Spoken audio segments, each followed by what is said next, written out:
So I actually have a question that hits straight to the heart.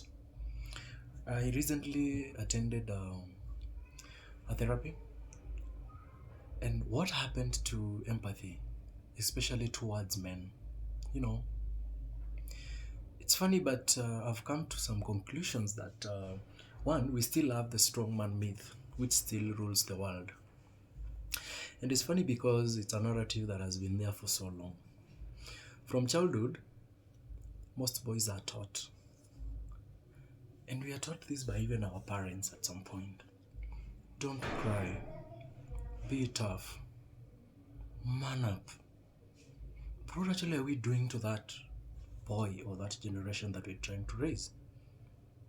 Unfortunately, many people, including other men and women, internalize this toxic toughness standard. So when a man breaks down, asks for help, or expresses emotional pain, is seen as weak. So sad. And the society? Society doesn't know how to deal with a weak man. That's how they put it. Empathy has been replaced with expectations. Expectation that men should always carry the burden, provide, protect, persevere. But who protects him? I've also realized that there is a gender empathy gap, especially in the public discourse on gender and rights.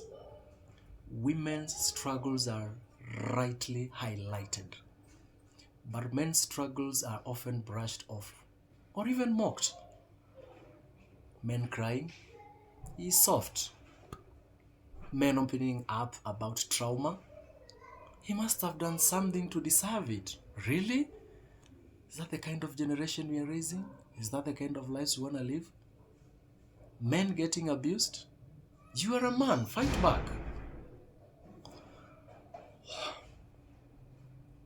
Empathy should be universal, not selective. But somewhere along the way, the pendulum swung so hard in correcting historical imbalances that we've created blind spots, especially for male vulnerability. I don't know where we are headed to. I've also realized that the rise of performative empathy, especially in today's digital world, empathy often becomes a performance. Hashtags, trending topics, viral sympathy. But when a man bleeds quietly in a corner, without a spotlight, without a trending story, he is met with silence. Or worse, he gets blamed. Do you know what real empathy looks like? It's not just saying men's mental health matters. It is doing something about it. Listening, supporting, showing up when he is falling apart in the dark, not just when he's celebrated in the light. Along the way, I also realized that men are expected to be empathizers, not recipients. Men are often expected to provide emotional labor for their wives, for their kids, for their parents, for their colleagues. But when it's their turn to need care, they get a cold echo. Even in relationships, it is always considered you are not emotionally available, but when he is emotional, what happens? He's told you are too much to handle.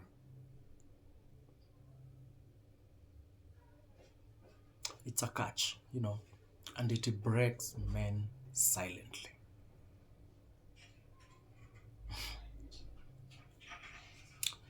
So what do we do then? What next after all this? What happens? We go back to the basics. back to real humanity. That traditional value you and I both believe in. I am because we are. That is Ubuntu. Men are people too. Men hurt. Men need a shoulder. Men need grace. Let's stop asking men to be bulletproofs. Let's start being present. Not just performative. Let's teach our sons that their feelings matter just as much as their sisters. Empathy isn't weakness, it's strength. And the world needs more of it, especially for our boys and men. Going back to the basics is very key, and it is very true, and it's going to sort a lot of problems that we have in our societies today as men, and we live as human beings. I feel you, and I got you. Be blessed. Thank you.